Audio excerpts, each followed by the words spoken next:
Assalamualaikum warahmatullahi wabarakatuh. Alhamdulillahirrabbilalamin. Wassalatu wassalamu ala asyrafil anbiya'i wal mursalin wa ala alihi wa sahbihi ajmain amma ba'du. Yang saya hormati Bapak dosen pengampu mata kuliah komunikasi organisasi.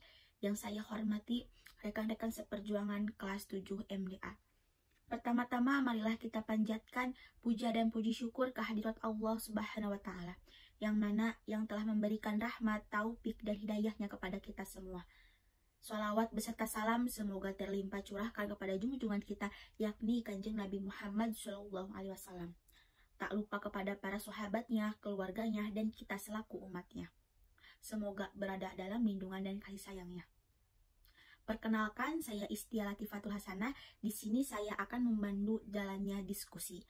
Nah, saya perwakilan dari kelompok 2 ingin membacakan presentasi diskusi ini dengan judul Kepemimpinan, Kekuasaan, dan Demokrasi Komunikasi Partai Persatuan Pembangunan Kabupaten Kepulauan Seribu DKI Jakarta, yang beranggotakan ada Abdul Gofar, Alvin Azga, Bagus M. Patah, Ervi Triani, Gugun, Habib Baris, Harfiah Putri, Hafiz Hikmatiar, Istia Latifatul Hasanah, dan Surya. Dan untuk pemaparan materi mungkin akan disampaikan oleh beberapa perwakilan dari kelompok 2. Ada Abdul Gopar, Alvin Azga, dan Bagus. Kepadanya saya persilahkan. Bismillahirrahmanirrahim. Saya akan coba membahas mengenai kepemimpinan P3 atau Partai Persatuan Pembangunan Kepulauan Seribu. Sebelumnya, perlu kita pahami terlebih dahulu di sini bahwa kepemimpinan merupakan suatu proses pengarahan dan pemberian pengaruh pada suatu kegiatan oleh seorang pemimpin kepada setiap anggotanya. Jadi pemimpin adalah orang yang memimpin, adapun kepemimpinan adalah proses pengarahan atau proses pemberian pengaruh kepada setiap anggota. Nah, itu mengenai kepemimpinan. Untuk selanjutnya, proses kepemimpinan PPP Kepulauan Seribu, saya akan membahas mengenai bagaimana cara Ketua PPP Kepulauan Seribu periode saat ini terpilih menjadi ketua. Bermula dari adanya sebuah musyawarah untuk menentukan beberapa kandidat, yang kemudian setelah adanya kandidat-kandidat tersebut dilakukan pemilihan umum. Siapa yang akan menjadi ketua PPP Kepulauan Seribu saat itu. Dan selanjutnya, gaya kepemimpinan yang diterapkan oleh Ketua Partai Persatuan Pembangunan Kepulauan Seribu periode saat ini itu merupakan gaya kepemimpinan demokratis. Mengapa demikian? Menurut Ketua PPP Kepulauan Seribu periode saat ini, bahwa gaya kepemimpinan demokratislah yang memang sangat cocok untuk diterapkan di Partai Persatuan Pembangunan Kepulauan Seribu. Bahkan mungkin tidak hanya di Partai Persatuan Pembangunan Kepulauan Seribu saja.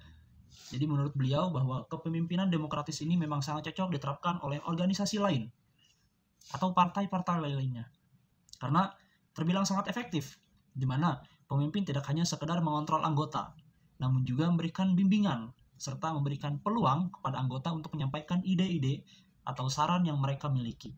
Nah, menindaklanjuti hal itu, maka pemimpin atau ketua PPP Kepulauan Seribu saat ini seringkali memberikan bimbingan dan motivasi kepada anggotanya dengan mengadakan sosialisasi, contohnya baik yang dikemas dalam beberapa rangkaian acara atau hanya fokus untuk sosialisasi saja. Nah, biasanya yang disampaikan ini merupakan arahan-arahan, kemudian materi ataupun pemberian pemahaman terkait nilai-nilai yang terkandung dalam Partai Persatuan Pembangunan. Jadi secara singkat, bahwa proses kepemimpinan Partai Persatuan Pembangunan Kepulauan Seribu ini, pertama dari awal, bahwa pemimpin atau ketua PPP Kepulauan Seribu ini terpilih secara demokratis, kemudian ketua PPP Kepulauan Seribu ini menerapkan gaya kepemimpinan demokratis, yang mana di sini pemimpin tidak hanya sekedar mengontrol anggota-anggotanya, tapi juga memberikan bimbingan sekaligus memberikan peluang terhadap setiap anggota untuk menyampaikan ide atau gagasan serta saran yang mereka miliki, yang kemudian akan dikemas dan dijadikan keputusan akhir oleh ketua PPP Kepulauan Seribu. Mungkin itu terkait kepemimpinan. Oke, saya akan melanjutkan pembahasan yaitu tentang kekuasaan P3 Kepulauan Seribu. Jadi pertama, yang di sini saya akan bahas adalah kekuasaan atau wewenang dalam P3 1000 tidak sepenuhnya dipegang oleh ketua gitu. Jadi bagaimanapun ketua membutuhkan anggota untuk mempertimbangkan keputusan.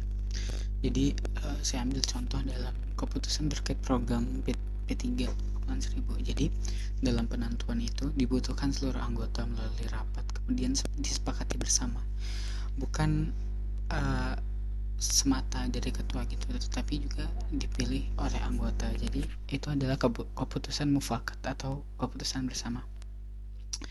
Oke, saya akan lanjut. Di sini juga menurut ketua P3 Bapak Ahmad Muntai mampu mengarai anggota mengikuti arahan yang diperintahkan olehnya dengan membangun komunikasi persuasif, mengajak seluruh anggota sebagai tindakan nyata, tidak hanya untuk mematuhi kebijakan yang ada, namun juga untuk mengikuti berbagai kegiatan yang ada tanpa adanya paksaan. Jadi dilakukan bersama gitu. Walaupun demikian, bukan berarti anggota diberikan kebebasan. Tentunya ketika mereka sudah menjadi bagian dari P3K, artinya mereka bersedia untuk mematuhi kebijakan yang di dalamnya. Jadi mematuhi kebijakan dan melaksanakan job desk yang sudah diberi. Seperti itu. Terima kasih. Terus dilanjutkan, anggota P3K 1000 memiliki kemampuan yang sama dalam berorganisasi dan melakukan tanggung jawab. Pak Ahmad Muntai tidak ada kesan meninggikan atau merendahkan anggota. Jika ada anggota yang prestasi tentunya akan dijunjung, dan apabila ada yang salah akan diberi nasihat. Jadi tidak ada yang lebih senior atau junior, jadi dianggap sama dan dianggap rata semua. Dan apabila mereka berprestasi sepatutnya akan diapresiasi, dan apabila mempunyai salah akan dibimbing lagi, mungkin seperti itu. Terus juga menurut saya di pengurusan PPP ini pada intinya adalah Pak Ahmad Muntai sebagai ketua PPP bilang bahwa semua anggota dianggap sama dan mempunyai hak yang sama dan mempunyai job desk yang sama. Jadi job desk yang sesuai dengan masing-masing. Jadi tidak ada yang lebih tinggi atau lebih rendah, semua dianggap sama. Mungkin seperti itu untuk kekuasaannya. Dan kekuasaan tidak sepenuhnya dipegang ketua, karena ada beberapa sidang yang diadakan mufakat, yaitu bersama. Jadi tidak sepenuhnya dipegang oleh ketua, tapi juga dipegang oleh semuanya. Jadi dipegang suara oleh semua anggota P3. Mungkin seperti itu yang bisa saya sampaikan. Terima kasih. Selanjutnya pembahasan yang akan saya bahas yaitu tentang demokrasi komunikasi P3 atau PPP Pulau Seribu. Baik teman-teman, pada kali ini demokrasi komunikasi itu kan sebuah rancangan berdemokrasi dalam komunikasi, dalam artian pengambilan keputusan yang diambil tidak sepihak.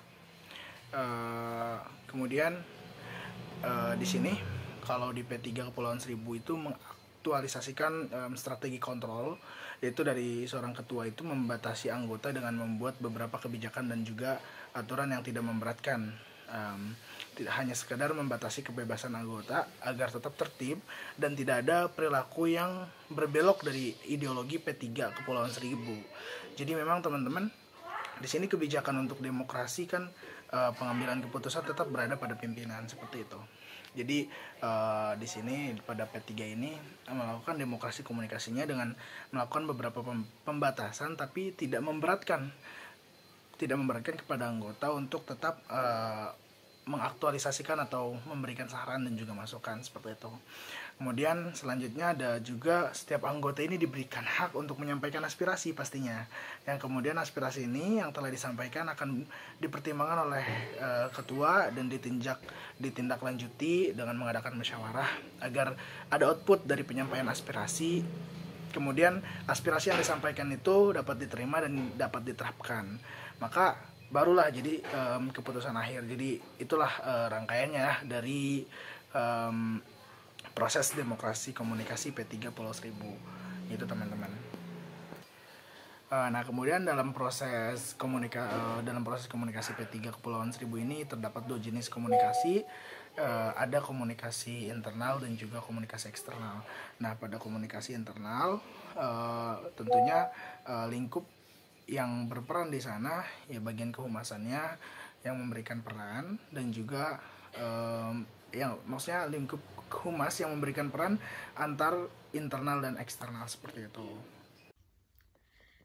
Terima kasih kepada para pemateri yang sudah menjelaskan tentang bagaimana kepemimpinan, kekuasaan, dan demokrasi komunikasi Partai Persatuan Pembangunan yang berada di Kabupaten Kepulauan Seribu DKI Jakarta.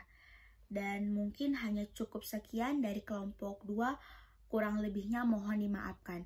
Wassalamualaikum warahmatullahi wabarakatuh.